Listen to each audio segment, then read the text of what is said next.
چلیے ایک تصور سے بات شروع کرتے ہیں، ایک ایسی ہستی کا تصور جو کائنات کے وسیع کناروں سے بھی کہیں کہیں زیادہ پرے ہے، لیکن ساتھ ہی دل کی دھڑکن سے بھی زیادہ قریب۔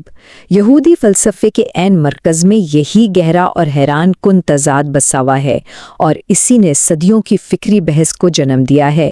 تو پھر سوال یہ اٹھتا ہے کہ آخر یہ ممکن کیسے ہے؟ بھلا ایک ہی خدا بے وقت اتنا ماورا بھی ہو اور اتنا قریب بھی، یہ کیسے ہو سکتا ہے؟ آئیے اس دلچسپ فکری تضاد کی گہرائی میں اترتے ہیں جو ہمیں سیدھا اس بحث کے دل میں لے جائے گا۔ اپنے اس سفر میں ہم سب سے پہلے اسی الہی تضاد کو سمجھنے کی کوشش کریں گے، پھر ان دو مخالف نظریات کا جائزہ لیں گے جنہوں نے اسے شکل دی۔ ہم دیکھیں گے کہ پیغمبروں کے مکاتب فکر نے ان پر کیسے بحث کی، پھر کیسے ایک عظیم ہم آہنگی پیدا ہوئی، اور آخر میں یہ سمجھیں گے کہ یہ مکالمہ آج بھی کیوں اتنا اہم ہے۔ تو دیکھیے، یہودی فکر کی تاریخ دراصل ایک مسلسل کشمکش کی کہانی ہے۔ یہ بالکل ایسا ہے جیسے دو طاقتور مخالف نظریات کے درمیان ایک نازک رسی پر چلا جا رہا ہو تاکہ فلسفہ کسی ایک انتہا کی کھائی میں نہ جا گرے۔ اور یہ وہ دو خطرناک راستے تھے جن سے بچنا بہت ضروری تھا۔ ایک طرف ایک ایسا خدا ہے جو اتنا دور، اتنا ماورا ہے کہ وہ بالکل سرد اور بے تعلق محسوس ہوتا ہے، سمجھے کہ ایک طرح کی الوہی سرد مہری۔ اور دوسری طرف ایک ایسا خدا جو کائنات میں اتنا گھل مل گیا ہے کہ وہ ہر چیز ہے اور اس لیے کچھ بھی خاص نہیں، ایک ایسی آگ جس میں اس کی اپنی شناخت ہی گم ہو جائے۔ تو اس توازن کو قائم رکھنے کے لیے یہودی فکر نے دو بہت ہی طاقتور بائبلی تصورات کا سہارا لیا۔ یہ صرف فلسفیانہ اصطلاحات نہیں ہیں، نہیں، بلکہ یہ دو زندہ متحرک قوتیں ہیں، دو ایسی الہی امنگیں جو مخالف سمتوں میں کھینچ رہی ہیں۔ تو آئیے اب ان دو بنیادی ستونوں کو ذرا قریب سے دیکھتے ہیں، قدوسیت اور جلال۔ یہی وہ دو قوتیں ہیں جو اس پوری بحث کو، اس پوری فکر کو توانائی بخشتی ہیں۔ پہلا تصور ہے قدوسیت، یعنی قدوشہ۔ یہ اوپر کی طرف کھینچنے والی ایک زبردست قوت ہے۔ یہ خدا کو اس کی تخلیق سے بالکل الگ کرتی ہے، اسے ہر مادی چیز سے ممتاز کرتی ہے۔ یہ خدا کو اس بات سے بیان کرتی ہے کہ وہ کیا نہیں ہے، وہ فانی نہیں، وہ محدود نہیں، وہ کوئی تصویر نہیں۔ یہ تصور خدا کو مسلسل بلند سے بلند تر کرتا چلا جاتا ہے، اور اس کے بالکل مد مقابل ہے جلال، یعنی کاود۔ یہ اندر کی طرف قریب لانے والی قوت ہے، یہ قربت اور خود کو ظاہر کرنے کی الہی خواہش ہے۔ یہ صرف انسان کی خدا کو پانے کی جستجو نہیں ہے، بلکہ اس سے بھی بڑھ کر یہ خود خدا کی تڑپ ہے کہ وہ پہچانا جائے اور انسان سے جڑ جائے۔ اچھا، یہ صرف تجریدی خیالات نہیں تھے۔ تاریخ کے عظیم پیغامبروں نے ان نظریات کو اپنایا اور ان کی وکالت کی، جس سے دو طاقتور اور مخالف مکاتب فکر نے جنم لیا۔ آئیے دیکھتے ہیں کہ نظریات کی یہ جنگ کیسے لڑی گئی۔ جی، اسرائیل کے عظیم پیغمبر انہی دو قطبوں کے گرد جمع ہو گئے۔ کچھ نے خدا کی قدوسیت اور ماورائیت پر بہت زور دیا، جبکہ دوسروں نے اس کے جلال اور قربت کو اپنی تعلیمات کا مرکز بنایا، اور اسی طرح دو بالکل الگ الگ فکری دھارے وجود میں آئے۔ یہاں ان دونوں مکاتب فکر کا فرق بہت واضح ہو جاتا ہے۔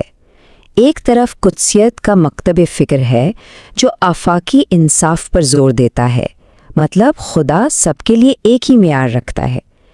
دوسری طرف جلال کا مکتب فکر خدا کے ذاتی رحم اور اسرائیل کے ساتھ اس کے خاص رشتے پر توجہ دیتا ہے۔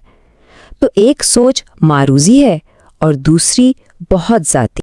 قدوسیت کے مکتب فکر کے آفاقی نقطہ نظر کی اس سے بہتر مثال شاید ہی کوئی ہو۔ پیغمبر آموس خدا کا قول نقل کرتے ہوئے اسرائیل کو یاد دلاتے ہیں کہ ان کا منتخب ہونا انہیں اخلاقی ذمہ داری سے آزاد نہیں کرتا۔ اے بنی اسرائیل، کیا تم میرے نزدیک کشیوں کی مانند نہیں ہو؟ خداوند فرماتا ہے۔ یسعیاہ نے قدوسیت کے اس نظریے کو ایک نئی بلندی عطا کی۔ وہ خدا کو بار بار اسرائیل کا قدوس کہتے ہیں، جو اس کی مطلق عظمت اور ماورائیت پر زور دیتا ہے۔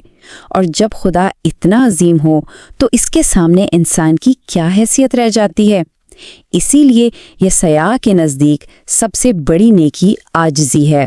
اور آپ تصویر کا دوسرا رخ حزقیل، جو جلال کے مکتب فکر کے سب سے بڑے علم بردار تھے، ان کے لیے خدا کوئی دور کی ہستی نہیں بلکہ ایک ذاتی اور قریب کی موجودگی ہے۔ ان کا بار بار دہرایا جانے والا جملہ اور وہ جانیں گے کہ میں خداوند ہوں، اسی بات پر زور دیتا ہے کہ خدا خود کو تاریخ اور انسانی تجربات کے ذریعے ظاہر کرتا ہے۔ تو اب ہم اس کہانی کے عروج پر پہنچتے ہیں، ایک ایسا موڑ جہاں ایک بات کے پیغمبر نے ان دو مخالف مکاتب فکر کو بڑی مہارت سے یکجا کر دیا۔ بعد میں ایک پیغمبر آئے جنہیں ہم دوسرے یسعیاہ کے نام سے جانتے ہیں۔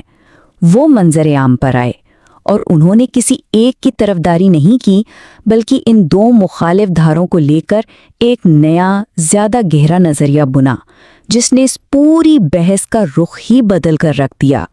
تو انہوں نے یہ کیا کیسے؟ دوسرے یسعیاہ نے قدوسیت کی ماورائیت کو بھی برقرار رکھا اور جلال کی قربت کو بھی۔ پھر انہوں نے ان دونوں کو ایک بلند تر تصور میں ضم کر دیا، جسے وہ راست بازی یا صدیقہ کہتے ہیں۔